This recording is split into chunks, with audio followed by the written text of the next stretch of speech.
بسم اللہ الرحمن الرحیم کل نفس ذائقۃ الموت ثم الینا ترجعون۔ آج ہم بات کریں گے موت کی بعد والی زندگی کے بارے میں۔ موت کے بعد انسان کے ساتھ کیا ہوتا ہے؟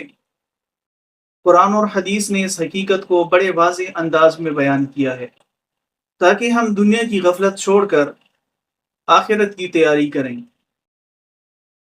قرآن مجید میں اللہ رب العالمین سورہ عنکبوت کی آیت نمبر 57 کے اندر فرماتے ہیں، کل نفس ذائقۃ الموت، ہر نفس کو موت کا مزہ چکھنا ہے، ثم الینا ترجعون، پھر تم سب ہماری ہی طرف لوٹائے جاؤ گے۔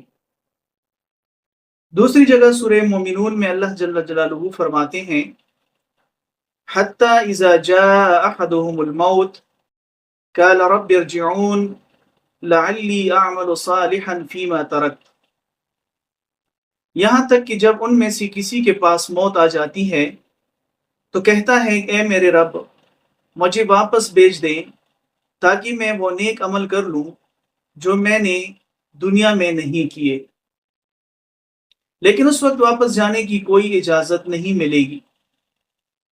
رسول کریم صلی اللہ علیہ وسلم حدیث پاک میں فرماتے ہیں، ان العبد اذا وضع فی قبرہ، جب بندے کو قبر میں رکھا جاتا ہے، وتولى عنہ اصحابہ، اور لوگ واپس چلے جاتے ہیں، وانہ لیسمع قرع نعالہم، تو وہ ان کی جوتوں کی آہٹ سنتا ہے، یأتیہ ملکانی، اس کے پاس دو فرشتے آتے ہیں، فیقعدانہ، اس کو بٹھاتے ہیں، فیقولان لہ، اور اس سے پوچھتے ہیں، ما کنت تقول فی ھذا الرجل، تم اس شخص یعنی محمد صلی اللہ علیہ وسلم کے بارے میں کیا کہا کرتے تھے؟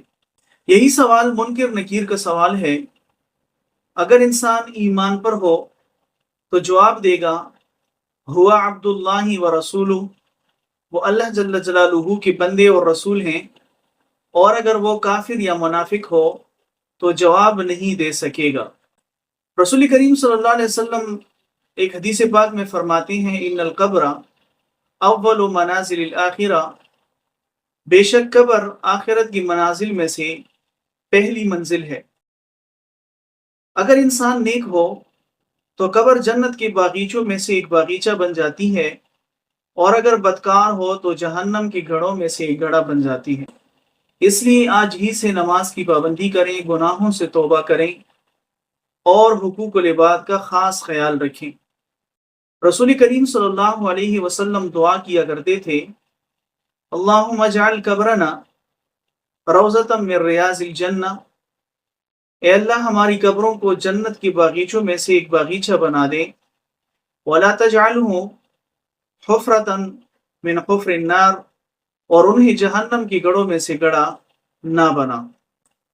اگر یہ ویڈیو آپ کو پسند آئے تو اس کو صدقہ جاریہ سمجھ کر اپنے دوست احباب کے ساتھ لازمی شیئر کریں، چینل کو سبسکرائب کریں، اور ساتھ میں موجود گھنٹی کے بٹن کو بھی دبائیں، اور کمنٹس میں اپنی رائے کا اظہار لازمی کریں۔